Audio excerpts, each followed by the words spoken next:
Walabummaa News Network. Walabummaa News Network. Walabummaa News Network. Walabummaa News Network. Waggoota dheeraadhaaf karaa miidiyaalee hawaasaa sagalee uummata isaa ta'aa kan ture. Yeroo ammaa guddachuudhaan qabsoo bilisummaa Oromoo fi walabummaan Oromiyaa akka galma ga'u kaka'umsaaf dammaqinsa horachuu irratti hojjeta. Karaa toora saatalaayitii Oromiyaa fi addunyaa mararra dambali'uuf qophii isaa hunda xumurachaa jira. Walabummaa News Network. Qabiyyeewwan kanneen akka oduu, gaaffii fi deebii, sagantaalee marii, aadaa, seenaa gootawwan Oromoo fi sagantaalee adda addaa barsiisaa bashannansiisan of harkaa qaba.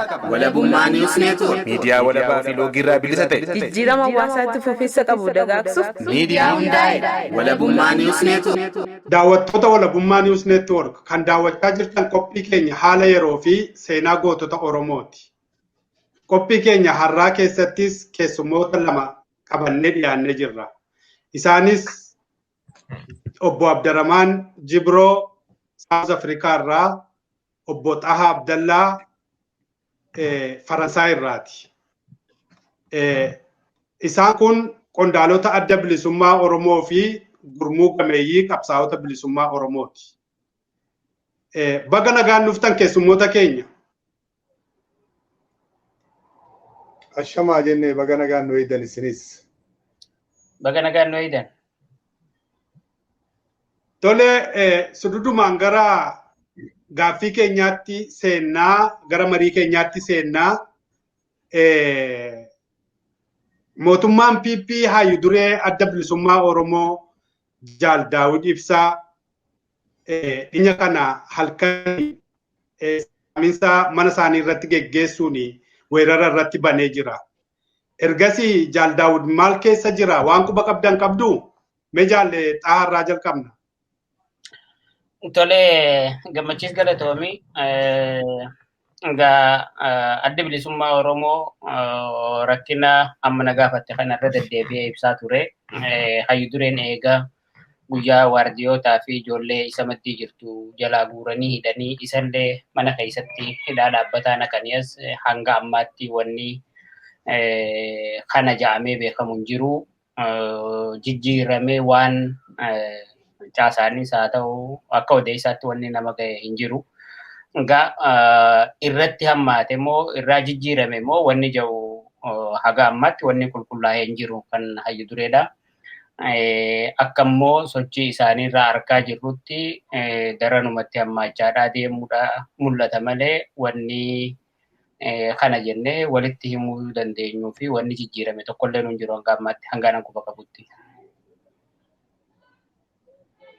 Tole mee gara Obbo Abdaramaan nitti deebina. Obbo Abdaramaan dhimmuma Hayyuu Duree kan ol qabachiisee mootummaan PP qabsoo bilisummaa Oromoos ta'e adda bilisummaa Oromoo hoggana dhabsiisuudha. Fedhiinsaa jedhama. Isa kaan hidhee, isa kaan ugguree kan barbaade immoo keessaati ofitti qabee kan mataa isaatii kan maxxannee ta'e ofitti qabee deemuu barbaada. Kan jedhamutu jira. Kana ilaalchisee ati maal jetta waa'ee kanarratti? Tole gammachiisa akkumaatu jettee mootummaa wanni jedhamu hin jiru. Biyyattii Itoophiyaa keessatti ammatti mootummaadha kan jedhamu xiqqoo hedduu nama dhibaa. Mootummaa jechuun namatti ulfaata dhugatti.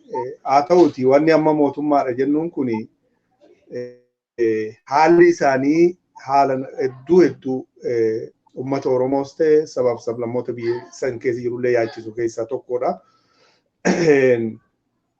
Keessattuu qabsoo ummata Oromoo baroota dheeraaf gaggeeffamaa turee fi jiru keessatti kan akka kanaa mudate hin jiru jechuu dandeenya. Maaliif nama si fakkaatee gogaa kee uffatee qabsoo ummata Oromoo lafarraa dhabamsiisuudhaan beekame jechuudha. Jaarmeenii ammaan tana ummata biyyattii tana gaggeessaa jiru.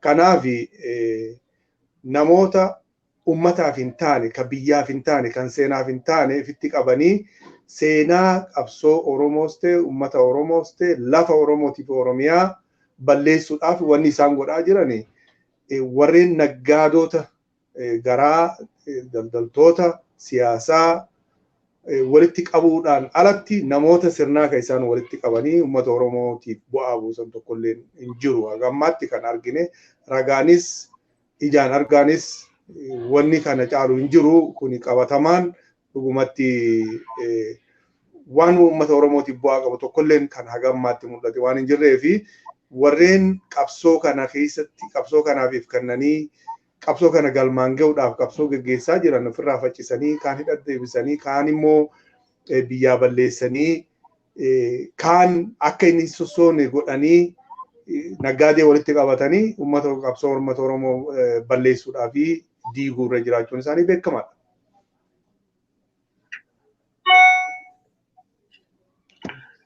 Tole Jaalli Abdaramaan galatoomii mee gara jaallataattan deebi'a. Jaallataa dhimmuma kanarratti si gaafadha. Hoggana dhabsiisuu fi qabsoo uummata Oromoo burjaajessuu kanarratti waan milkaa'aa jiran fakkaata warri PP mo'attan maalitti nu dabalta? Laal waan warri qabsoo Oromoo irratti urmii isaanii duulaa jiran hin hubatin tokkotu jira. Qabsoon kun qabsoo haqaati. Qabsoo dhugaadhaati. Qabsoon haqaa namarratti hin hundaa'u. Nama tokkorra hin jiraatu. Murna tokkorra hin jiraatu. Fakkeenyaaf yoonii fi osoo qabsoon kun waan namoota irratti nama murtaawaa irratti jiraatu taate gaafa namoonni jajjaboon jaarmee kana utubanii akeeka kana lafa haayan dhuman san bada ture. Hin badne gaafasiis. Wanni hin badiniif immoo dhugaadha qabaa. Dhugaan tuni abadan lafatti citteen haftu kan irraa hafeetutti dhaalaadhaa itti dabraadhaa deema. Warra wareegamanii dhuman qofaa miti. Jajjaboodhaa, hogganoota bilchoodhaa, hogganoota qaroodhaa warri jedhaman hedduun isaanii dhaaba kana keessaa yaa'aa bahan. Warri yaa'e sun immoo gaafa kaayoo kanarraa akeeka kanarraa achi maqee warra bakka kanarratti hafe caaluu hin dandeenye yookaan hogganni kaayoo kanarratti hafe warra jaba ja'an sanarra caaleetuma qabsootti fufaadhaa ture malee wanni hoggana dhabee dhaabni qullaamsha yookaan badde hin jiru. Kaayoon kun hin banne. Ammaan tanas baduudhaaf hin taa'u. Inumaahu adada hacuuccaan ukkaamsaan reebichi ajjechaan itti jabaachaa adeemuun hogganoota qaqqaroo akka ibiddaa horachaadhaa deemaa jira. Kan harkaadhaa jiru. Warra waan qabatee fi dhugaa qabateerraa wareega lubbuu if kennuurraa duubatti hin deebineetu qabsoon kun kana horachaadhaa jirti. Abalu dhamsinu, abalu jeefnu, abalu hiinu, abalu maysinu, abalu binnu qabsoon ni dhaabbataa. Dhaaba kana ni laamsheessinaa warri jaan irraa seenaarraa barachuu hin dandeenye malee hin ta'u, hin danda'amne. Kanan duraas yaalanii hedduu godhan humaa godhuu hin dandeenye. Wanni ammaan tana godhamaa jiru hoggana dhabsiifnaan inumaa daran hadhaa hamaa dhala duubaan dhufaa jiru. Warra ani waa hin godhuu danda'a jee lubbuu isaarraa if hin qusanne kan akka ibiddaatti danfisaadhaa jiru uumaa jira malee waan duuba deebi'ee fi waan hoggana dhabsiisu tokkollee hin fakkaatu. Qabsoon kun bakka inni irraa deemuu fi bakka inni irraa hogganamu jarri kun hanga ammaatu argaadhaan jiran. Hogganni qabsoo kanaa ummata. Hogganni qabsoo kanaa ummata keessa jira. Ummata keessaa ba'a. Tarii har'aan tana daawwit faadhaas kan biraatis dhabamsiisuu danda'an. Warri an hoggana jiru hundi deemaa jira. Wanti immoo itti dhalataadhaa jiru karra hamaadhaati. Warra isaanirra irra hamme hadheeffatee onnee guutuudhaan if kennee itti sossoobuutu duubaadhaan dhufaa jira malee abalu bade jedhee qabsoon kun hin dhabsiifne warri hoggana dhaaba kana dhabsiifna jedhee yaadu karaa malee yaadu dogoggora seenaarraa barachuu dadhabuu ammallee duubatti waan tasgabbaa'anii gatta'anii furmaanni waan kanaa maali jedhanii furmaata waaraa barbaaduu caalaa karuma warri Itoophiyaa isaan dura dhufan bulchitoonni Itoophiyaa 5-6 kanaan dura dabran Oromoo godhaa turan san ka har'aan tanarra jirus godhaadhaa jira. Kun immoo hogganaas dhabsiisuuf hin taa'u daawwit ajjeesanii kaan hidhanii maal godhanii kumaatamaatu dhaalee faana san bu'ee kaayoo tana qabatee lafaa ka'utti jira. Inuma irra qabsoo jabeessaa jira malee hoggana dhabsiisuufis hin taa'u dhabamuufis hin taa'u kun. Kanaaf caaluma ja'anii abjootan malee hoomata akkallee kaayoo kana duuba deebisuu fi hoggana dhaaba kana dhabsiisuudhaafis hin taa'an. Yoon si deebise ta'e hin beeku. Tole hedduu galatoomi Xahaa Abdallaa akkuma ati jette qabsoon kun dhaalmaadha. Gootota hedduutu bakka bu'aa bulaa. Qabsoon kun gara hiiree murteeffannaa fi gara biraarraayyuu gara walabummaattiin cinnaatti odeenya biyya taanaatti yoo ol guddachaa dhufe malee hin xiqqaannee jechuu keeti. Qabsoon immoo tokko yeroo lamatu ka'aa akkasitti wal simataa deema. Gara Xahaa Abdallamaanitti deebi'a. Xahaa Abdallamaan isin dhimma ibsa ejjennoo yookaan balaaleffannaa afaan Ingiliffaa fi afaan Oromootiin baaftanii turtanii keessattiyyuu sifayituu irratti hojjetee qabiyyeen isaa maali? Dhimma akkamii irratti gajjabeessitanii dubbattan?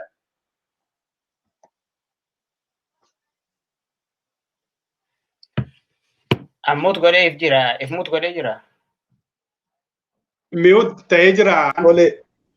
Tole jaalgammachiise qabiyyeen ibsa ejjennoo kanaa dura ibsi ejjennoo kun maaliif barbaachise kan jedhuu fi haalota biyyattii sana keessatti ta'aa ture kan deddeebi'ee dhufe kan immoo adurreen ari'amtee goda dhaaba tuttee nama afaan deebitii jedhan sana wal fakkaata. Haalli isaa jechuun kiyya fakkeenyaa fi roorroon baroota lamaan kana dabarte baroota lamaan dabre kana dhaaba kanarra gahaa ture murna biyya geggeessaa jiru hin jedhu kanaan dhaaba kanarra gahaa turee fi uummata Oromoorra gahaa ture waan namni argitee obsuun ture. Haa ta'uti obsi kuni bilchala dhaabni kun qabu agarsiisaa turee fi jiraasi. Obsi kun immoo obsa siyaasaa kan barabaraan dhaabni kun keessaas dabre waan irraa waan maddeef jecha haga ammaatti dhaabni keenya karaa nagaa san irratti ciccinee karuma nagaa sanii waan goonu goonaa kan jedhu sana otoo jiru hayyu dureen dhaaba kanaa uummatni bal'aan Oromoo miliyoona 50 olii eeggataa jiru mana keessatti hidhanii waggootaa fi amma almost waggaadhaaf jechuudha. Qabanii taanii turan jechuun guranii isaa fi uummata isaa adda kutanii. Otoo kun akkanaan jiru dabalaan dhufanii halkan guyyaa dhiisanii halkan beeksisa tokkoon malee mana isaatti marsanii jaallawwan qondaalotaa fi hogganoota isaa wajjin jiran hamma tokkoo fi ijoollee isaan waliin jiran mana isaatti bakka jireenya isaatti marsanii waan biraa dhiisii dokumantiilee adda addaa numaatu ragaa barbaanna jedhanii haa guuranii uffata namaa guuruun faa waan nama gaddisiisu mootummaa ifiin jecha achi dhufanii itti gaafatamaan poolisaa waliigalaa Finfinneedhaa naannoo sana dhufee kana godhuu jechuun yookaan ka Oromiyaatu achi dhufee jechuun kun waan hedduu nama gaddisiisu obsa nama fixachiisee jechuudhaaf otoo danda'amee haalli kuni numa Oromoodhaa numa dhaaba kanaati malee sila labsii biraatu iyyuu itti baasanii ture. Labsii miti ammoo haalli itti deemamaa jiru kun sirrii miti. Dhaabni kun dhaaba nagabaachaaf jecha waliigaltee godhatee mootummaa kana sirnaaniin deebisee sirna abbaa irrummaarraa kara sirna dimokiraatawaa ta'eetti fooyyeessaa jedhee warreen lafaa ka'anii ganama waadaa seenan sana warreen akka Dr. Abiyyi Faatii fi Lammaan Faanii waadaan isaan seenan san ture kan uummanni Oromootti amaneessan ture kan uummanni Oromoo dhidhiibee jara kanan shakkinaati dhaaba keenya isinirratti abdannaa kottaa waan isaan jedhan kana waliin haa dhageeffannu jedhee uummata dhaaba keenya dhiibee kana galchees dhaabni keenya harka uummataa jiraachuu agarsiisa. Harki dhaabni fi uummanni adda bilisummaa Oromootii fi uummataa fi adda bilisummaa Oromoo adda ta'uu dhabuu isaa argisiisa. Kottaa waan kana waliin ilaallaa dadhabnus waliin dadhabnaa jibbaata maajii irra geenya jechuudhaan dhaabni kuni galee karaa nagaatiin nan geggeeffadhaa jedhee waan qabu hundaaf deetti kanne jechuudha. Humna kanatti kanne mootummaa ce'umsaa ijaaruudha kaayyoon isaa. Mootummaa ce'umsaa ijaaranii mootummaa kanatti karaa dimokiraatawaatti biyyattii kana kara namni waloo waliin jiraachuudhaa fi ilaame waliin taa'ee haasa'ee dubbatee furmaata siyaasaa waaraa argamsiisuutti akka waliin ceenu jechuudha irratti walii galame itti dhufame. Kun hin taane roorrootu gaggeeffame. Hoogganni dhaabaa, qondaalonni, dabballoonni, uummanni Oromoo deeggartoonni tokko otoo nafin manni hidhaa amma afaan Oromoo haasa'uu jalqabe deebi'ee jechuudha. Kaleessa diina jenna. Har'a immoo isa afaan Oromoo dubbatuutu kana godhaa jenna. Dubbiin afaan Oromoo dubbachuu otoo hin taane kaayyoodha jechuu nama agarsiisa. Kanaafi haala kanaan otoo jiramuu amma waajjirri adda bilisummaa hayyu dureen adda bilisummaa Oromoo kun marfamee poolisaan humna waraanaa cimaa itti erguudhaan marsanii halkan keessa balbala cabsanii akka arginee fi dhageenye sanatti itti seenanii sakattaanii waan qaban irraa guurratanii jechuudha. Waan jiru mara guurratan otoo uffanni mataa isaanii dhuunfaayyuu hin hafin jechuudha. Kanarratti jenneeti haalli mootummaan kun itti deemaa jiru, humni kun itti deemaa jiru sirrii miti. Dhaabbadhaa irraa deebi'aa kaayyoo ganamaatii fi waliigaltee ganama waliin galame dhaaba kanaa wajjin irratti walii galame sanitti deebi'aa waan jedhu akka kichisuudha hundeen ibsa jennoo kana. Kanaafi wanni tarrifamee tayilee ammaan dura tattaame hedduudhaatu jijjiraa isaan kanaas akka ragaatti tayilee kanarraa barachuun hin danda'amne ammaas itti fufaan wanni godhamaa jiru waan sirriitii miti waan argitee hedduu nama gaddisiisu ilaalcha ejjennoo siyaasaatii fi adeemsa siyaasaatii fi biyyattii sanillee karaa hin taane keessa galchu waan ta'eef yaaddoo nutti dhaga'ame irraa kan ka'e gurmuun kuni yaaddoo isaa dabarfatee jechuudha ibsa ejjennoo kana keessatti uummata Oromootis haalli kun akkanaan itti fufnaan uummanni Oromoo karaa itti aanutti deemuudhaaf qopheessuu isaallee waan akeekkachiisuuf keessaa qaba. Mootummaa sanillee immoo haalli kun sirrii miti kanarraa dhaabbadhaa waan jedhu argisiisa. Ka sadaffaa immoo biyya sana keessa kan jiran sabaaf sablammoonni biraalleen warreen akkuma Oromootti roorrifamaa jiranis hedduun waan jiraniif warreen roorrifamaa jiran sanis haala kanaa wal qabatee ciisanii galanii ciisuun akka hin jiraannee fi waan kana falmii karaa barbaachisutti akka deemsisan ka'anii tokkummaan akka waliin dhaabbatan ka akeekkachiisu ture. Lammaffaa hawaasni addunyaas haalli biyya sun itti deemaa jirtu haalaan nama yaachisu. Baay'ee ulfina hamaa keessa kan jiru ulfina siyaasaa hamaa diinagdee kufaatii diinagdee hamaa keessa kan nama galchuu fi borummoo bakka ammarraa konkolaate kanatti deebisuu haala hin dandeessifamne keessatti kan biyyattii dhiibaa jiru ta'uu isaa hubachiisuu ture. Afaan Oromootiinis kan akeekkachiisu sanuma inni afaan Ingiliziitiis kana dabarfannee jechuudha. Jennoonni waan afaran kana of keessaa qaba jechuudha. Hawaasa addunyaa waa beeksisuu, dhageessisuu, gurra buusuu waan taamaa jiru. Biyyattii sana keessa haala jiru agarsiisuu.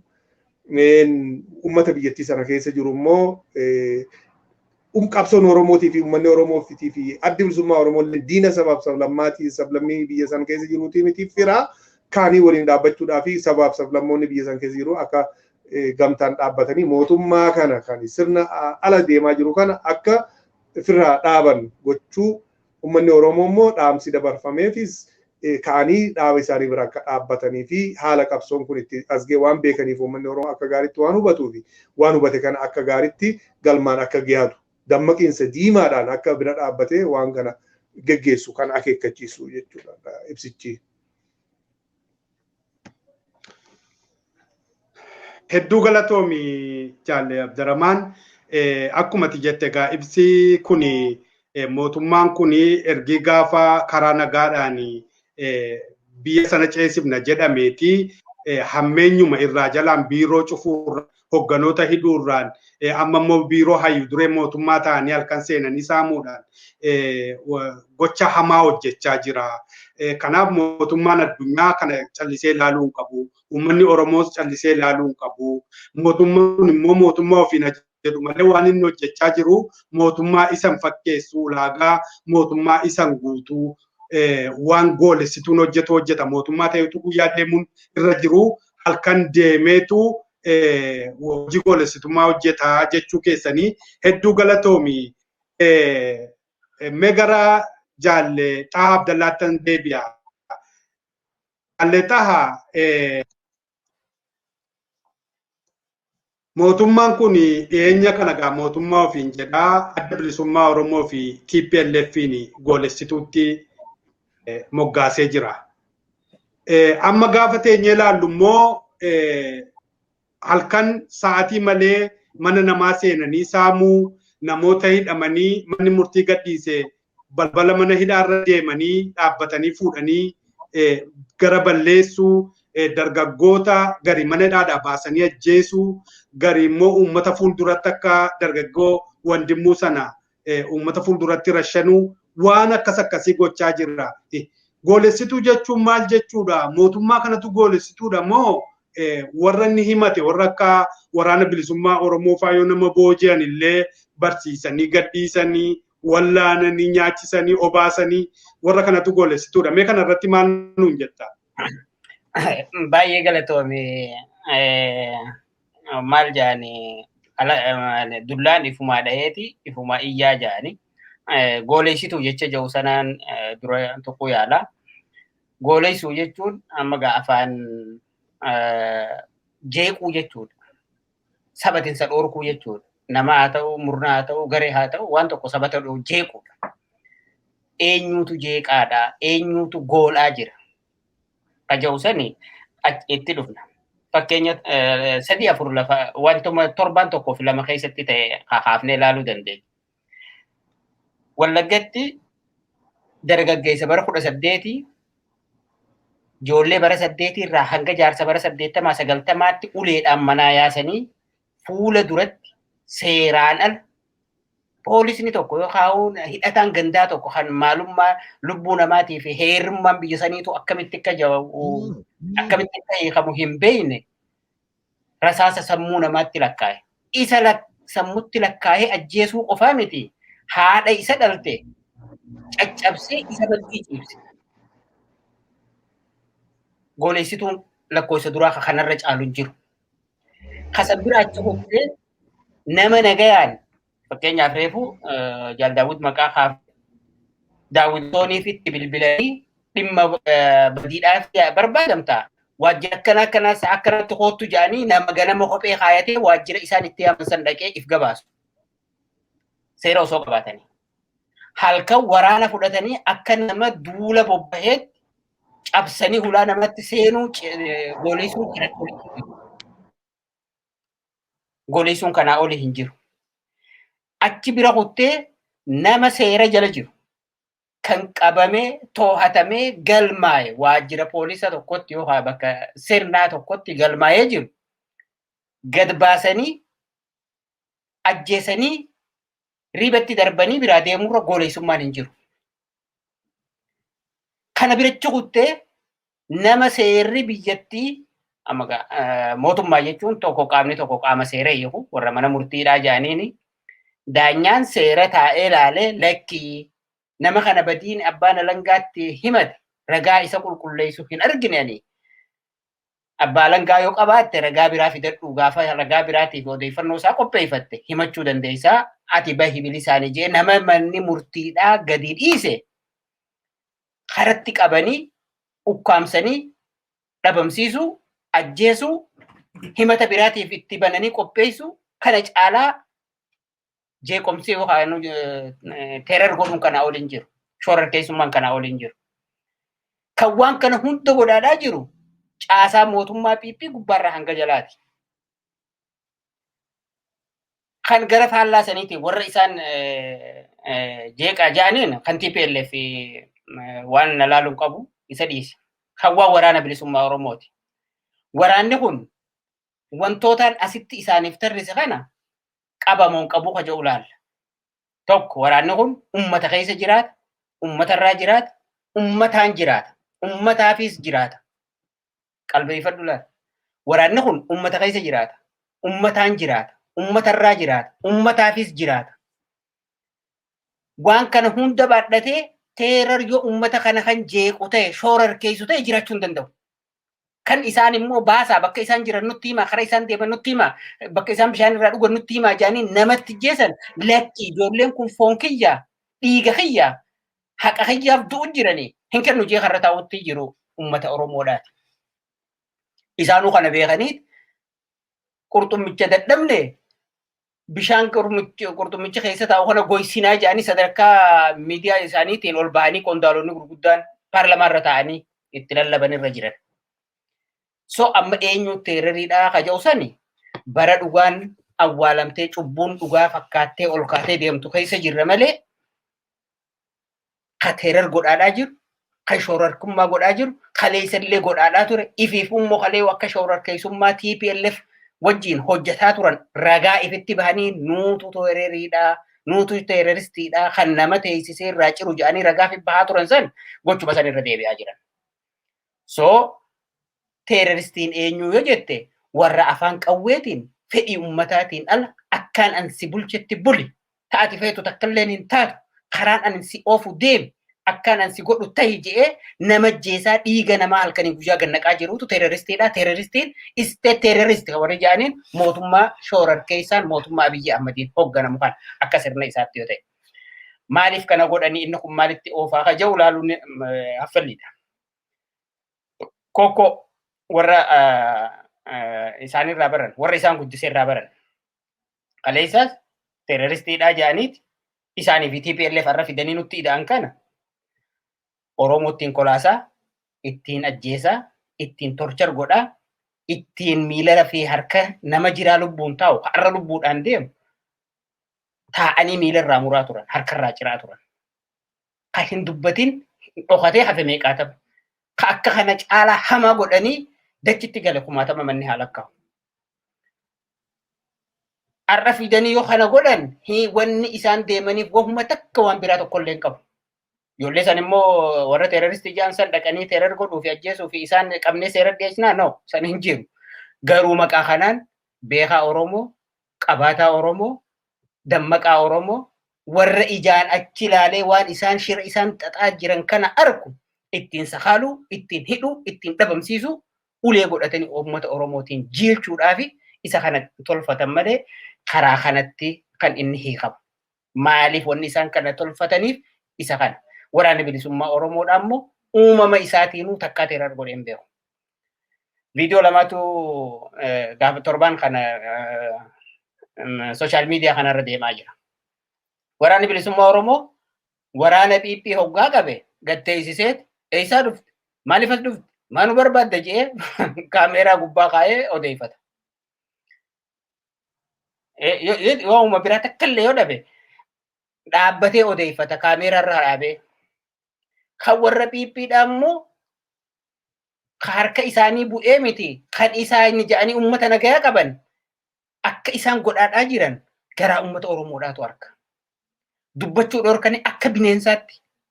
Laal Oromoon hoggaa dubbii oofee finxarra ga'e boobar namaa jedha. Nama jechuun baduma fedhallee yoo dalage namummaan isaa haa eeggamu jechuudha.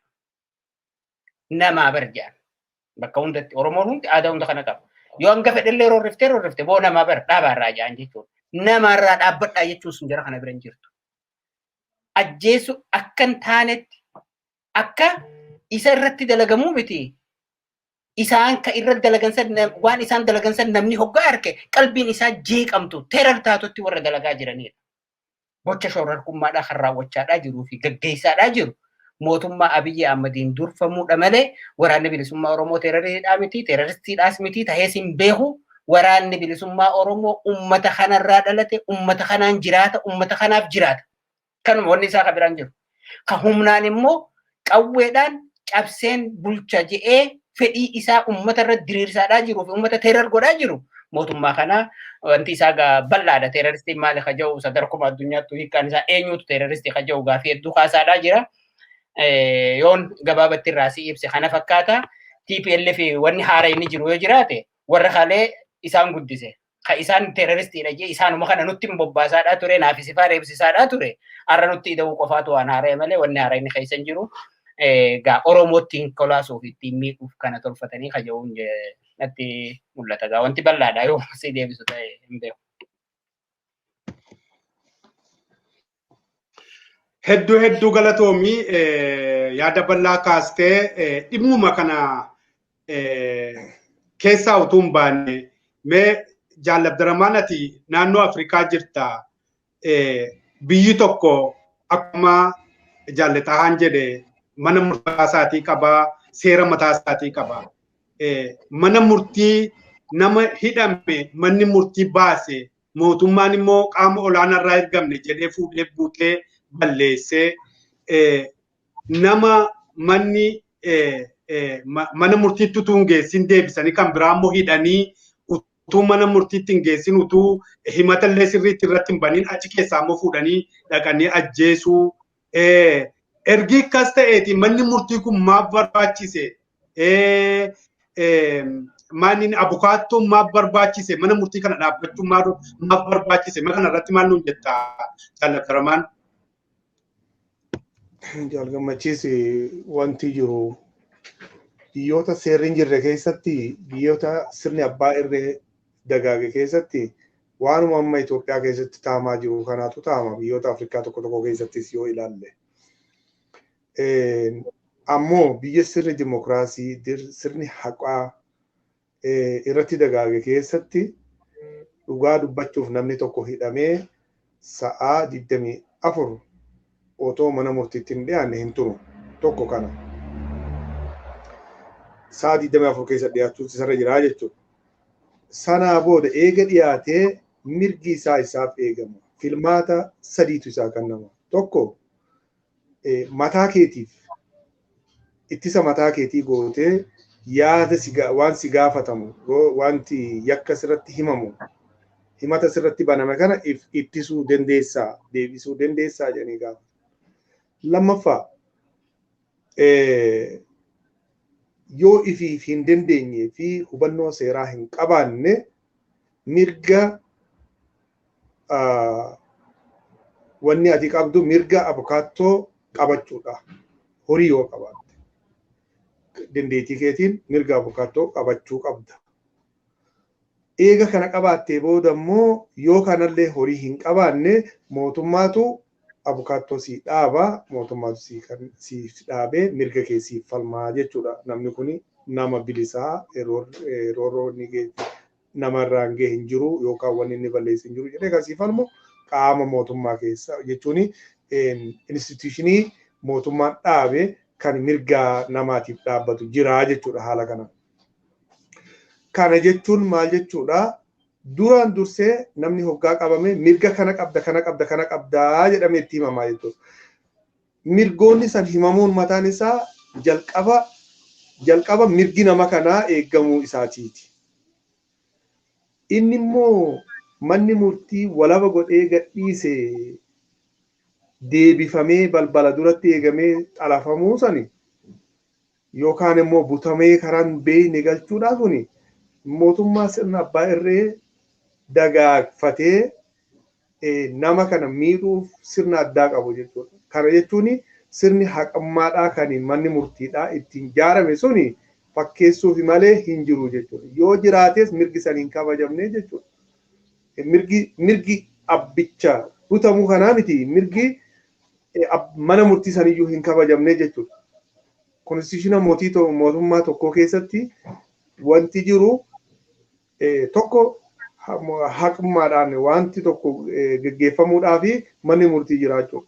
Manni murtii waan qaama mootummaa irraa walabate ta'uutu isarra jira. Yoo ifi walabate immoo yoo ifi mootummaa irraa walabate dhaaba siyaasaa irraa walabate qofa walabummaa namaa kan dhuunfaatis kan jaarmaatis kan abbaa fedheyyuu eeguu danda'a jechuudha. Yoo ifi immoo walaban ta'ini karaa itti jiru sana karaa ifi jiru sana cillaafataa jechuudha. Walabummaan hin jiru jechuu argisiisa. Kanarraa yeroo laallu dhugumatti roorroon biyya sana keessatti deemaa jiru mirgi namaa sarbamaa jiru waan qaama namaa ta'ee sarbamni kuni yeroo dheeraa fudhatee falmiin itti geggeeffamaa jiruufu qabsoon hidhannoo ittiin kaafameefu kanarraa ka'eeti haga ammaatti immoo fooyyoominni jiru haga ammaa tokkolleen hin mul'atu jechuudha. Daran yoo itti hammaatee fi itti sharafee fi inumaatu irra haphatee otoo ijji argituu waan namni silaarraa qaanfatu mootummaan tokkorraa qaanfatu qaanfii hanqachuufaatu mul'ata faa malee dhuguma dubbachuu fi roorroon hin salphanne jechuudha. Baay'eetti hammaatee jira. Kanaaf fakkeenyaaf nama qabanii hidhanii maatii isaatiin wal qunnamuu dhoorkuun mataan isaa ulaagaalee abbaa irrummaan qaban keessaa tokko. Isa manni murtiidhaa gadhiise sana manni murtiidhaa eega asii walaba godhee balbala irratti eeganii butanii karaa fi fedhanitti dabarsuun kuni ulaagaalee abbaa hirummaa irraa tokko. Odoo seerri biyya jiru waajjira jaarmaa tokkoo kan seera ulaagaa biyyattiitii fi seera konstitushinii biyya sana keessa jiru guutee taa'aa jiru kan uummanni bal'aan kun eeggatu mana waajjira isaatii fi balbala isaatii fi kana cabsanii humnaan cabsanii marsanii tumanii nama gurguddaa cicciibsanii uleedhaan tumanii gochuun kuni ulaagaalee abbaa hirummaa keessaa tokko. Kana jechuun biyya sana keessatti dhuguma dubbachuu fi abbaa irree balleessuu miti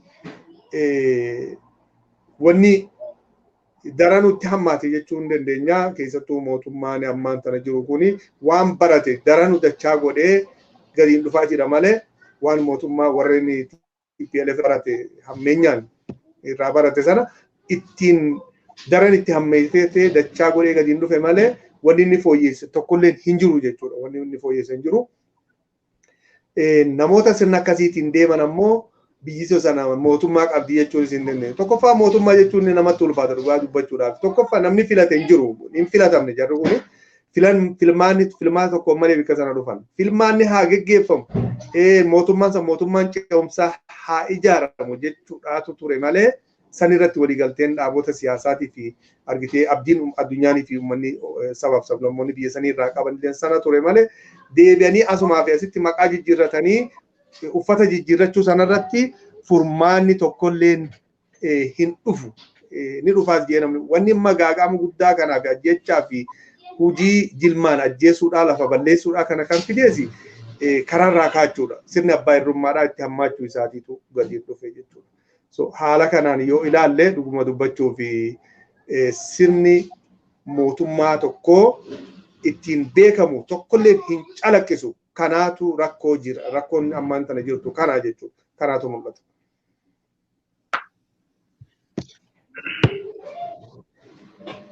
Hedduu galatoomi Jaal Abdaramaan mee gara Jaal Xahaa Abdallaattiin deebi'a.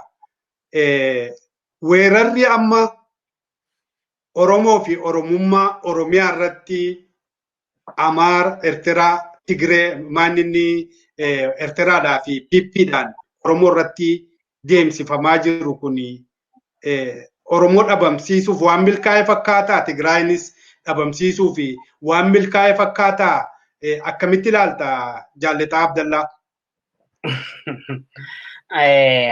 Gaariidha. Laal Oromummaan gaafni dhabamu har'an turre.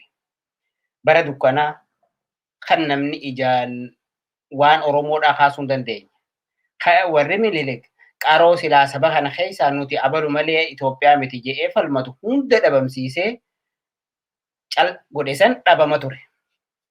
Gaafa sun dhabamne. Dhabamuufis hin taa'u.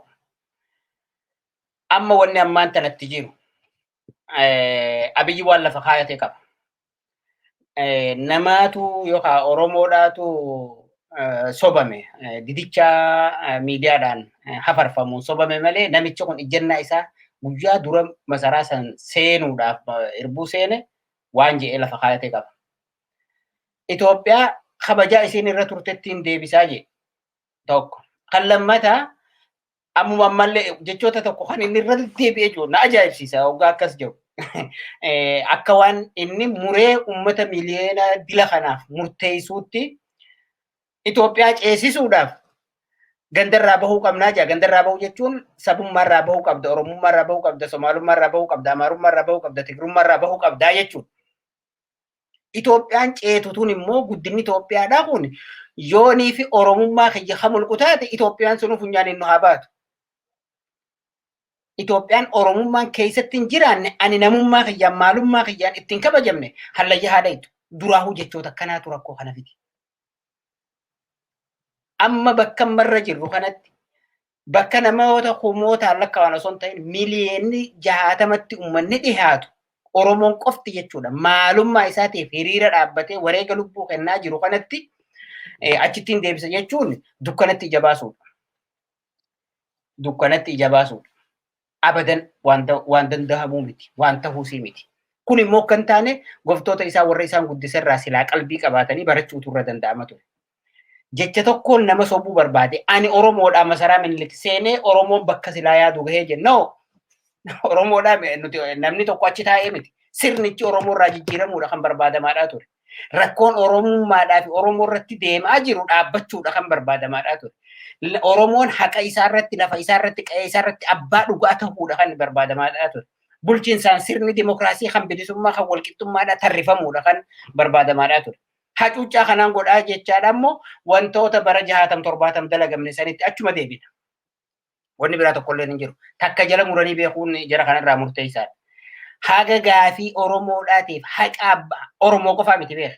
Somaalee saboota xixiqqoo biyya san keessa jiran kafalmachuu danda'aniitti jiranii fi kan dubbachuu dadhabanii ukkaamamanii ta'an jittuu hanqa hayni murnarraa kaasii nam tokkeedhaaf hayni haqa ta'utti nageenyi biyya san keessa jiraachuu hin danda'u. Hin yaadamuuse kun maaliif? Haga tokko gubbaa taa'utti haga tokko ukkaamsuudhaaf humnaan sirratti deemutti tasgabbiidhaa fi nagaa wanni jedhan hin jiraatu. Bakka tasgabbiidhaa fi nageenyi hin jirre immoo misoomnis hin jiru, nageenyis hin jiru. So badhaadhinni Abiyyi masaraa keessaa oofu tarii mooraa Minilikstanii fi keessa taa'ee ilillii fi marsesan achi keessa badhaadhinni jiraachuu danda'a. Uummata biyyaatiif wanni jijjiiramu hin jiru. Gadadoo dhuma ajjecha buqqeensa hammeenya qofaatu itti gaddeemaadhaa jira. Kuni madditi isaa sirna isaarraa. Itti milkaa'anii ajee gaafuma keessaa seenuu hin qabu warra. Gaafumaafuu dhiyaachuu hin qabu. Waan biraa dhiisiiti hoggaa akkanatti teessee gaamma namni bakka itti yaada isaatti if ibsatu namu sooshaal miidiyaa kana bakki namu barri fide kan televizyiina barbaadu nama hin barbaachifne kan waan garaasi jiru ibsachuu teesse laaltu sooshaal miidiyaa kana. Kana teessee yoo kana garagalchitee laalte pireeyeriin Oromummaadhaatii fi sabboonummaadhaa kan Oromoodhaan hanga fi saboota biraatii deemu guyyaarraa ol guddachaa deemaa jira. Waan biraa dhiisi warri nuti duratti saban qabnu nuti Itoophiyaa jaanii har'a nuti abalu jaaniif yaamaa jiran. Kuni maalirraa dhufe? Sabboonummaan lafa qabachaa dhufuu isaati argisiisaa jechuudha. Kanaaf wanni Abiyyi yaadaa jiru suni dukkanatti ija baasaa jira malee laga daaga ceehuu danda'u miti. Isaa fuudhee baduudhaaf ta'a. Itti milkaa'uudhaa miti ittuu kasaaraadhaa jiran. Kasaaraa kanaa waa hedduu laaluu dandeessa.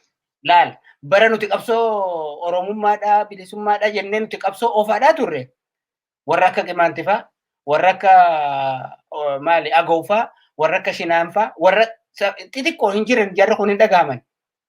Har'a golee hunda ani abaluu jechuuf yaamu jira namni gammachiisa lakki ati kabbadaa ta'uu hin dandeessu ati gammachiisuma jaa'eeti kabbadaa sirraa kaan firraacha kaa'u jira. Waaqaa caalaadhaa miti ati gammachiisi. Ani gammachiisii jetteef yaamu bakka hin dandeenye keessatti nagayaa fi tasgabbiin jiraachuu hin danda'amu. Kana balleessuun immoo hin danda'amu isaaniif bada malee. Warri isaan duraa ka humna qabuus, ka jabina qabuus, ka dippiloomaasii fi fira hundatti horatee addunyaa kana hunda nutti ulaa qaba cufaa ture hundinuu maayyirra hunduun garagale ni fokkola. Arrammoo faraqaasanii isaantu bakka nuti keenya san caalaa hallayyaa keessa jira. Warri kunis haga isaaniitu humna qabaachaa hin jiran. Haga isaaniitu gurra addunyaadhaa harkifachaa hin jiran. Tuujee itti tufaadhaa jira. Kanaaf waan itti milkaa'uudhaa miti Oromummaan daran jabaachaa daran ol ka'aadhaa deemutti jira malee waan duuba deebisuudhaa fi tarii magaawwanni isaan akka ijootti fudhatan waan Oromummaan namoota irratti rarraatutti fakkaata.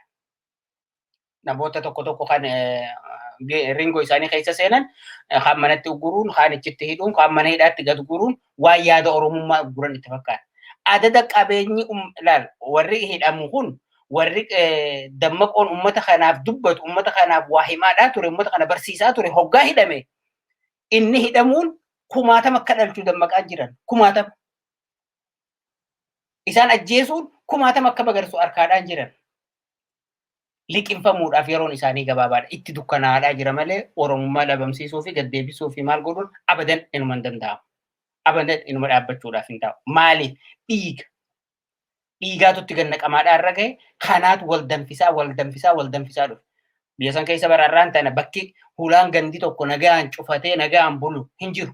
Hundinuu ibidda kaan borumaaltu narra dhufa jeeqa kaan immoo kaduu awwaallachuu dhorkanii irra taa'ee boohaa jira kaan cafaqamaa jira kaan mana hidhaatti torchari taa'aa jira.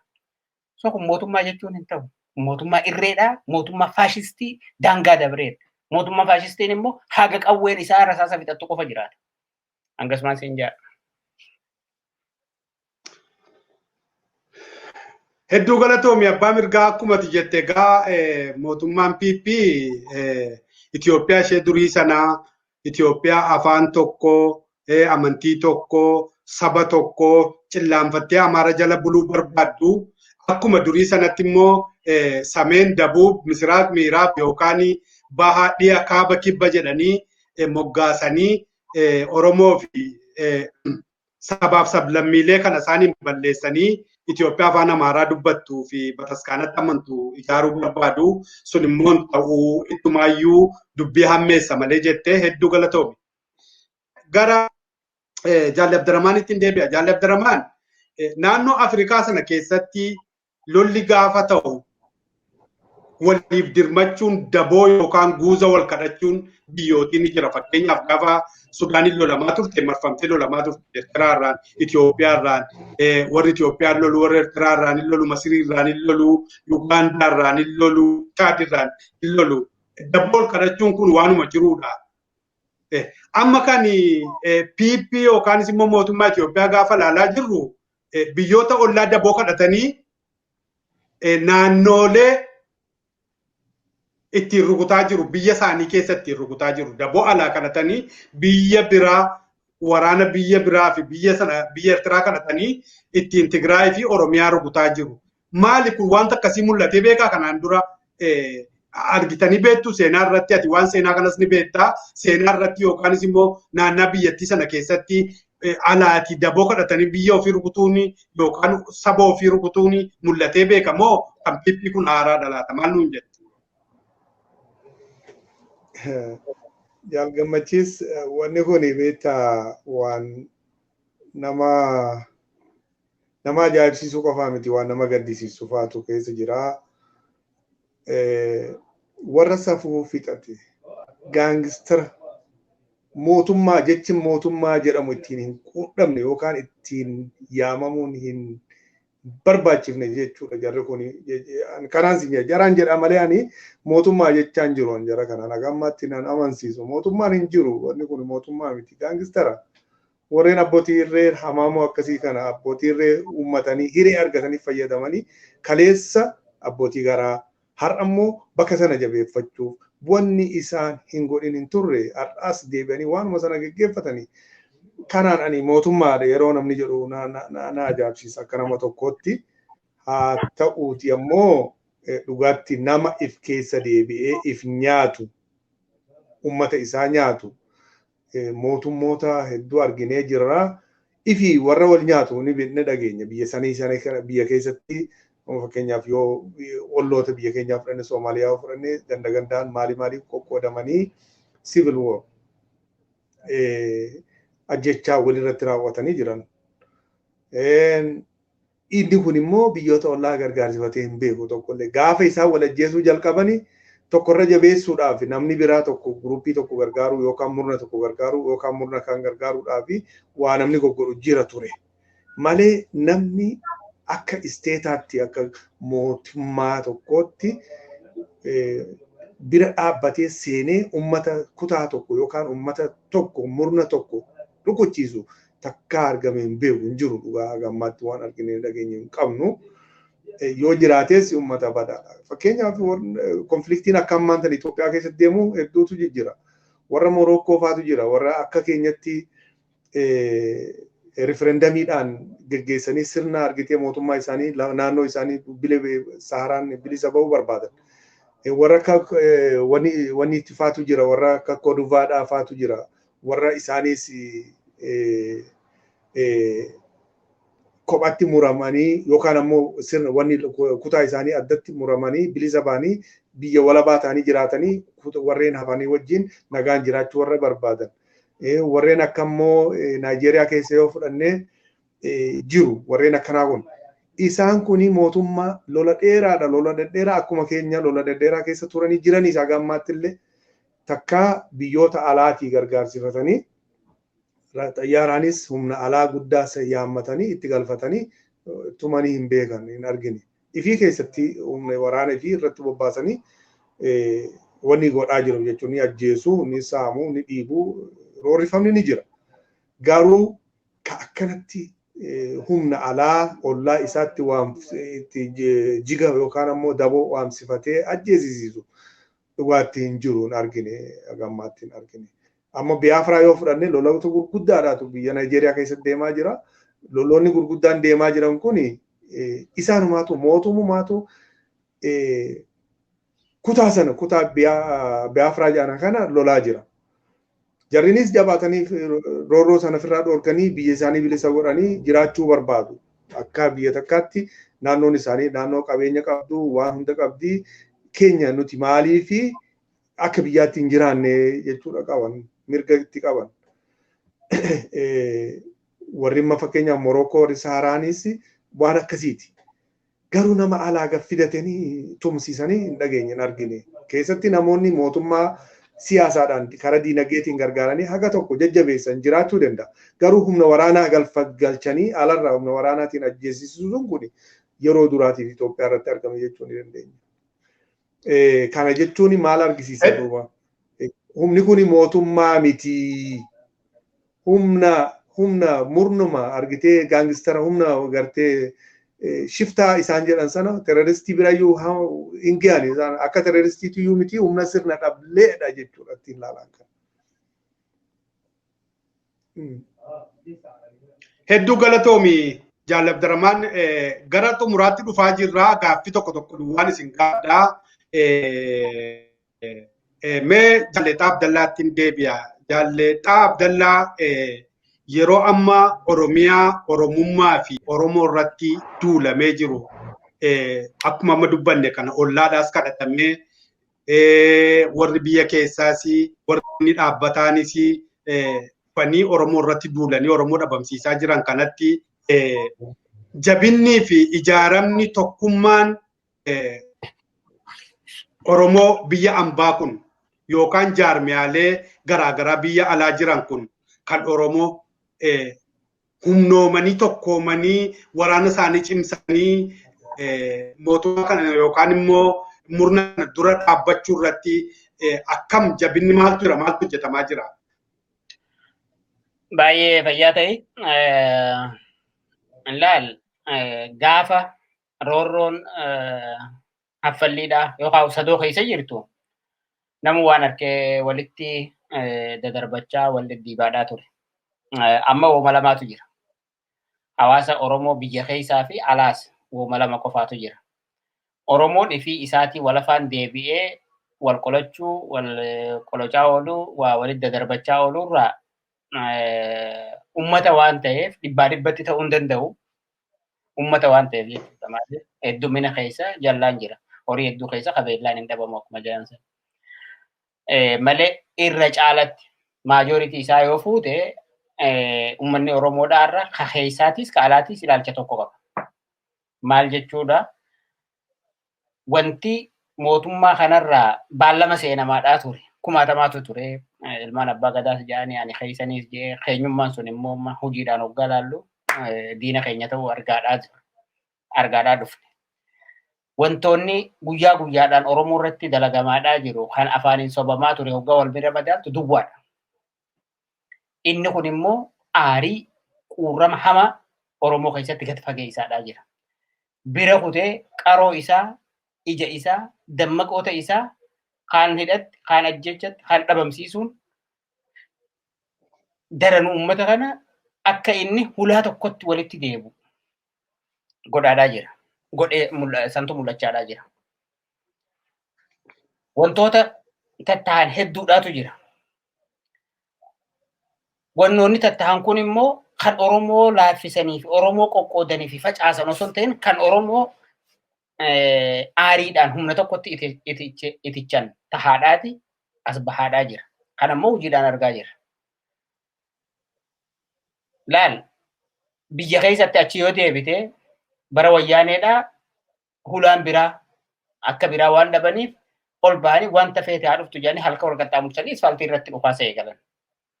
Har'ammoo warra kanaaf karaa san deebi'uun akka hin taane uummanni dammaqee hubatee jira. Gara tahuu qabuun immoo dachaadhaan deemaa jira. Bar nama sadarkaalee garaagaraatti biiroo keessa taa'ee hospitaala keessa taa'ee bakkoota garaagaraa dalagee jireenya mataa fi lammii isaa bira kutee maatii isaa bira kutee lammii biyya saniif ta'uu danda'uutu dalagaa biiroodhaa san lafa kaa'ee bosona seenaa jira. Kun maal si agarsiisa? Falmaan Oromoodhaa hulaa takkaa fi takka deemuu qofa argisiisaa jira jechuudha.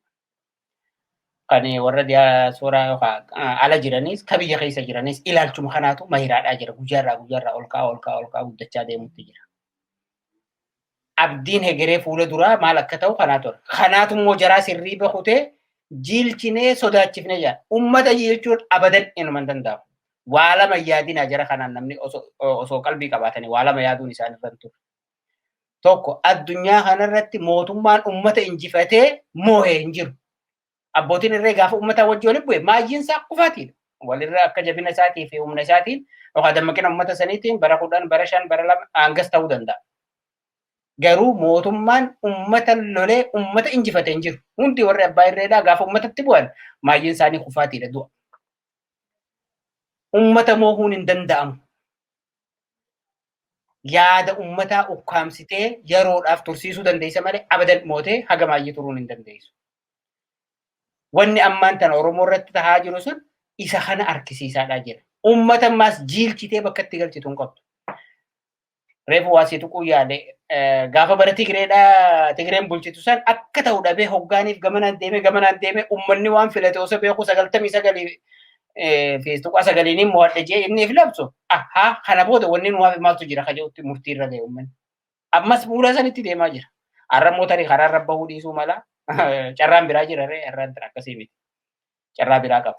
Kanaaf jecha wanni isaan itti milkaa'anii fi itti bakka kana geenya jedhan tokkolleen isaatu hin jiru. Ittuu daran tokkooma, ittuu daran humna waliif tahaa.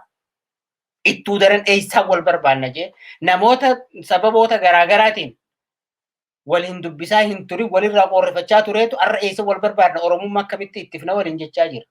Kun maal si agarsiisa? Rakkoon hacuuccaan gubbaa gad dhiibamaa jirtu uummatarra godhamaa jirtu kun hulaa takkatti Oromoo deebisaadhaa jira. Tarkaanfii gaarii wooma gaarii hojjechaa jirtanii wareega kafaluu wooma jiru.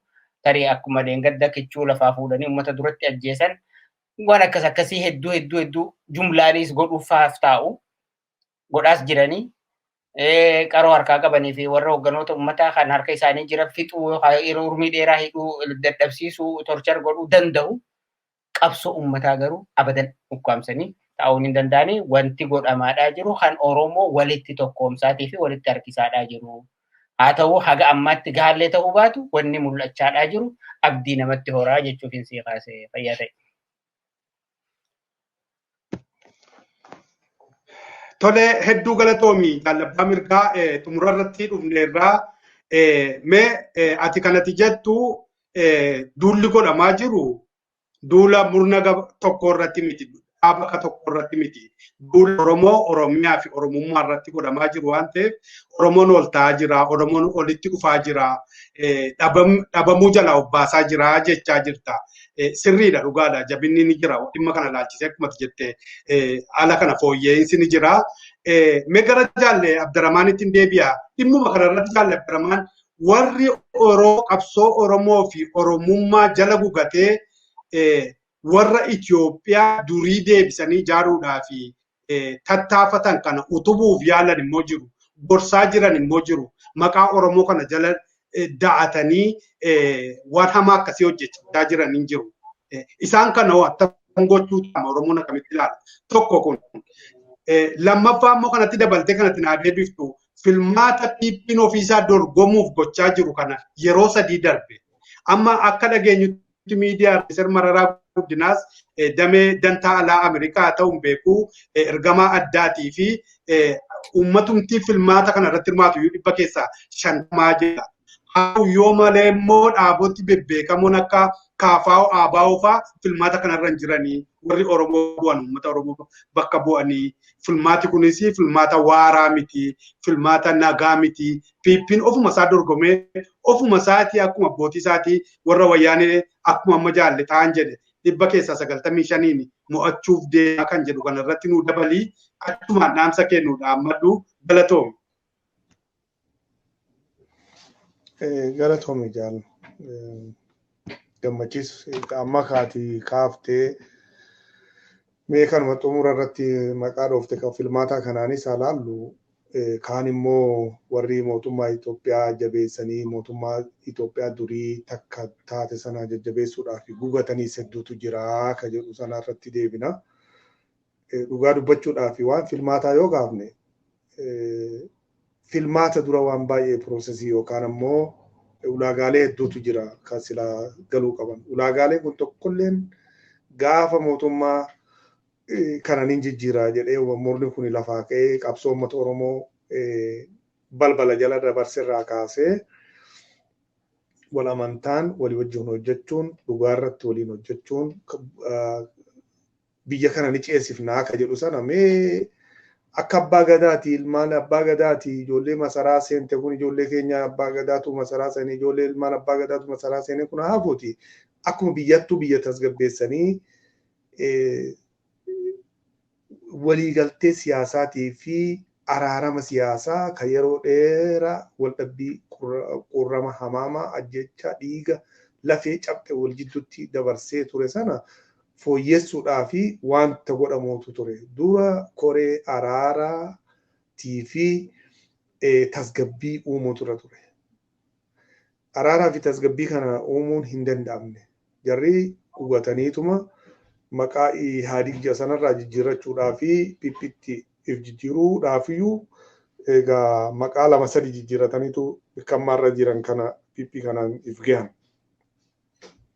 Wanti kun achirraa ka'ee waan hin turinii fi adeemsisaa waan hin turinii fi haalli filmaata ka jedhu kun bada yaa jarana silaa maqu afaanumaa fi dhagaa bittuu jedhe namichi jedhe. Haa ta'u dhagaa bittuu hin dhagaa namni durattuu hin bitu dhagaan immoo dhagaadhaa miti dhagaadhaa dibaa bittuu ka jedhu kun sirna ittiin filmaanni geggeeffamu kanaatu tokkolleen isaanii sirna isaa eeggatee ulaagaa isaa eeggatee kan dhufe tokkolleen hin jiru hin mul'atu. Deddeebi'amee hoggaa dubbatame immoo karaa miidiyaatiin karaa maaliitiin addunyattis uummatattis haasa'uudhaan hoggaa deddeebi'amee dubbate uummanni kajeellaa laata dhiiroo karaa filmaataa kanaan fooyya'amni dhufaa ka jedhu mallee uummanni baay'ee sobamaa jira. Homaan jiran ammoo dhugaa dubbachuudhaaf sirni isaayyuu bakka hin turre tokkolleen bakka hin turre ganamarraa kaasee. So bakka sirni isaa hin jirretti filmaata eeguu jechuun duraanuu waan hin jirre. Otoo isaan kanaan nama sobaa jiranii koronaan itti gad dhufe koronaa jecha hagam beekamnetti dabarsinee jedhan dabarsiinsi duraa akkas ture. Deebi'amee immoo ammaas gaafa biraa dabarsanii amma immoo haalli tasgabbii biyyattii kana jiraachuu dhabuu isaarraa kan ka'e ammas dabarsanii jiru. Kunis amma guyyaan qabu hagatti dabarsan hin jiru. Isichi mootummaan kun filmaata maqaa dhawachaa deema malee waan filmaataaf dhiyaatu hin qabu. Haga jijjiiramni hundeedhaa dhufee taa'ee qabxii ganama bakkatti ganama karaarraa kaate sana itti deebi'amee mootummaan ce'umsaa kan waloo kan hunda hammatu taa'amee haasamee dubbatamee walitti dhufamee namni bakka bu'oonni uummataa guututti argamanii seera mootummaa ittiin ceesisan tumanitti humaa tokkollee mootummaan wanni filmaata jedhamu karaan inni itti argamu hin jiraatu. Kanaaf waan hin jirreef jecha maqaa dhaawaa oolaniis inni hin jiru jechuudha. Namni sobamaa sobamu malee namni foon beeku sombaan hin sobamu. Kanaaf wanni sobamu hin jiru jechuu barbaadeeti waan filmaataatiin wal qabsiiseeti. Amma achi immoo daranuu hatti hammaata yooniif jilbiiffatee taa'ee gad dhufee sirnicha kana lakkii karaarraa kaannee jira ka jedhu kana amanamee akkasitti gattaamee dubbatamee waloodhaan kan sirna nama hunda hammatu tokko hundeessanii alatti filmaata eeguun gaangee dhala eeguudha jedheen lafa sii kaa'an. Kan ammoo jiru kan biraa dhugaa dubbachuu fi kan warri sirna kana bakkaan ga'uudhaaf sirna Itoophiyaa kana qabanii barcuma jalatti qabuudhaaf gugataniitu jira akka jedhu akkuma jiru jira. Namoonni kun dantaa adda addaatiin bitamanii haala adda addaatiin sobamanii hubannoo siyaasaa dhabuu irraayis kan madduus jira wallaalummaa irraayis dinagdeedhuma dafanii harka qabatu jijjiirama jiru keessatti namni waa sassaammachuu waan jedhamu kanas ilaalcha keessatti qabatanii haalli mijataan jira jechuudha. Warreen amma mootummaa malee wanni biraan hin baasu waa'ee tokkummaa Itoophiyaa malee wanni biraan hin baasu warri jedhan dibbee kana rukutan hedduudha. Garuu karaan isaaniis hin deemsisu hin jiru bakka karaan hin jirretti dhiibatu. Mootummaan jiraachuudhaaf sirni jiraachuu qaba. Mootummaan Itoophiyaa akka mootummaa Itoophiyaa taatee itti fufuufis haala biraatiin kan mootummaa kan Itoophiyaa taatee itti fufuu dhabuudhaa fi sirna addaa kan waloo kan hunda hammatu uumuufis namni gattaa'ee araarama siyaasaa kan hundee argamsiisuu fi taa'ee waan waloo sirna waloo kan hunda hammatu lafa kaa'utu barbaachisa. Sirni san haga lafan kaa'aminitti sirni araarama siyaasaa sanis hin argamu. Namni immoo kunis kana ajjeesee jira, kunis kana dhiigsee jira. Keessattuu sirni Abashaa fi Oromummaa, Abashaa fi sablammoota warra kibbaa warra kaabaarraa as dhufaniin kana jidduu jiru ulfaata. Isa kana immoo walitti qabnee keessatti jiraachifna biyya sana keessatti ammaa booda jiraachifna jechuun ulfaata. Akka malee ulfaata. Abbaan fedhe waan walitti fiduu danda'u miti. Yoo kar tokko godhan malee. Karri isaas maali? Kottaa maaltu bade eessatti waa badan mee namni waa argitan bikkatti waa badan argitan kottaa yaada fidaa jedhanii teessisanii mari'achiisanii maaltu mala jedhanii mala wal gaafatanii namni tasgabbaa'ee afaan nagaa barcuma nagaa irra taa'ee afaan nagaa waliin dubbatee araarama hundee sana finna araarama siyaasaa sanii maaliin finnaa ka jiru sana lafa kaa'ee hayyoonni jiru lafa taa'ee abbootiin amantaa argamanii hayyoonni hawaasa keessaa bahanii namuu irratti hirmaatee mootummaa waloo uumna kana godhuudhaaf ammoo seera waloo lafa keenya kan hundi keessatti if argu jechuudhaan lafa kaanii yoonii fi achitti deebi'anii achirraa waa kaasan malee karri biraa tokkollee hin jiru. Lolaan yoo ta'e immoo biitti san daranuutti mahammaatti malee mootummaa sanarra taa'anii loleetiin uummata kana bulchaa ka jiru hin jiraatu. Yeroodhaaf haginni bulchu jiraachuu mala. Garuu itti fufaa hin qabaatu. Biitti san ammas ni diigamti. Diigamuu miti waan diigamuu fi ijaaramuu jedhamu kana durattuu biitti akkuma diigametti jirti. Rakkoon isiidhaa araarama siyaasaa kan hegeree qabu hin jiraatu jechuudha. Isa sanarratti rakkoon keenya ammaa achi jira jechuudha. Araarama siyaasaa kan hoggaa jennu Oromiyaa walaba taate ijaaruu jechuudha. Oromiyaa walaba taate ijaaruudhaaf ammoo warreen kana argaa fi dhageettii isaa kana hin barbaanne jira. Yoo an akka nama tokkotti yoo namummaa kiyya naaf hin amanne ani si amanuun dirqama hin qabu jechuutti nu geessa. Kana jechuun atuu jechuutti nu geessa. Eessa jira nageenyi gaafa Afrikaa sana jiraa hin jiraatu jechuudha. So kanaafi yoo otoo silaa nama sammuu qabu ta'anii akka gaariitti nama waa yaadu ta'anii taa'anii jaran biyyattii sana waggaa 27 kana Tigreetu akkas nu godhe. Dogoggorree jirra nuyyuu waliin dhaabbanne dogoggorree jirra. Keessatti immoo haga ta'e qabsaa turre. Har'a immoo qabsoon sani qabsoo ala turees walitti nu fide eega walitti dhufne kana haa goonu. Mee maal goone isinis yaada keessanis fidaa. Nus yaada kana qabna mee maal fakkaata jedhanii wal dura qabatanii waan waloo tokko lafa kaa'utu isarra ture jechuudha. Inni kun irraa utaalame waggaa lamaan booda amma jiru kana sadiifuu deemnaa karaarraa kaatamee jira. Amma booda immoo haalli itti deebi'amu namni wal ajjeese biitti cabte manni gubate lubbuun namaa miliyoonaan lakkaa'amu bakkarraa buqqifame ajjeefame kaan mana hidhaa guute manni hidhaa keessatti immoo roorroon takka hin argamin argamee jira. Nama hidhanii mana hidhaatii baasanii maatii isaa odoon argeessuun fuudhanii dabarsanii karaa haga ammaatti dhabamsiisuun ajjeesuun nama walitti qabanii daa'imaa fi dubartii fi jaarsaa fi jaartii walitti baasanii dirree keessatti rasaasaan dha'uun mul'atee jira. Kun hijaa siyaasaa ulfaataa uumee jira. Kun immoo duuba deebisuudhaaf fala guddaa fedha jeetii nama ammatti fala guddaa. Kana haalli kun keessa jiru keessatti immoo waan filmaataa dubbachuun ifiifis gowwoomuu saba kana sabaaf sablammoota biyya san keessa jirullee gowwoomsuudha. Oromoon ammoo kana ifatti hubatee jira. Waan kana achitti deebi'ee kana keessatti gowwoomu natti hin fakkaatu jechuudha. Dabaluu barbaade jaalgamachiisa.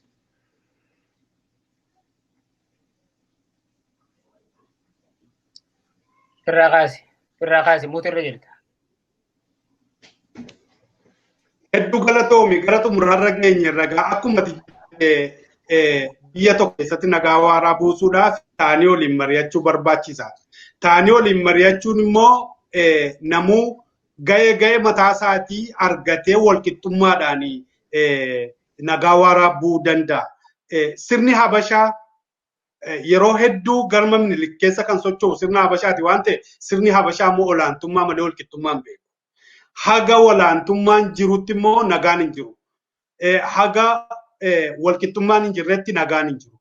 Kanaaf nagaan waan bu'uun fakkaatu metolee hedduu galatoomaa megara dhumaarra jirraa jaalle Xahaa Abdallaa Oromoo biyya keessa jiruuf qabsaa'otaaf Oromoo biyya hambaa jiruuf waraana bilisummaa Oromoof haala amma jiru irratti nagaa qabdu walumaa gala nagaa ka'e yookaan immoo dhaammadhu. Tole yaada tokkotu jira filannoo reefu caccabsaan tokko irratti yaada mohaa jechaa turan warri Abiyyi faan yaada mohaa fidaa jechaa turan yaada mohaa immoo ni ugguran amma abbaa feetan filadhaa jaan amma dirreerra dhaabbatee kophaa isaa abbaa feetan filadhaa jaan nama abbaa feetan filadhaa filannoo jechuun waa 3-4-5 ka dhaabbatu keessaa tokko filachuu jechuudha. Tokkollee kan nama filannoo namaaf dhiisan hin qabanii warra isaan fakkaatuu fi isaanii wajjin walitti yaatuuf malee warra faallaa isaanii humnaan dhabamsiisanii jiranii filannoon kanaafuu cubbuudha. Filannoon kan jiru waan yaadamuu miti. Yaada mo'ataa immoo isaantu hidhee ukkaamse. Ifi immoo yaada mo'ataan qaban. Yaadni isaanii yaada Minilik, yaadni Minilik immoo kabara 80-90 dabre biyya kana dhiisaa ajjeesaa diigaa bahee malee yaadni mo'aa haaraa qabidan hin qabanii warra yaada haaraa harkaa qabu ni ukkaamsanii hangasiin itti dabaluu barbaade filannoo irratti. Kan waan Oromoodhaati. Wanni irra keessa jirru haala dhugumaan hamaa kan irraa maayyii keessa jirra. Wanni kana jennuuf mootummaadhaatu shiftaa, hattuu, saamtuu, diqaalaa walitti ijaaree uummatatti bobbaasaa jira. Bara mootummaan immoo sirna dhablee ijaaree uummata nagaarra bobbaasaa jirutti teessee mootummaa kanarraa hin waa eeggadhaa yoo jette ni badda. Ni duuta. Kanaaf if ittisuu mirga ammaan tan. Wanni hafee kanaachi wanni hafee hin jiru. Laal qayi shibbir ni dhageenya nuti gaafa sanaan hin beeku nan dhagaye. Gad baasaniiti mucaa ajjeesanii haadhaan awwaalee yoo hagatii itti rasaasatti jeefne san kafalii jechaa turanii jaan.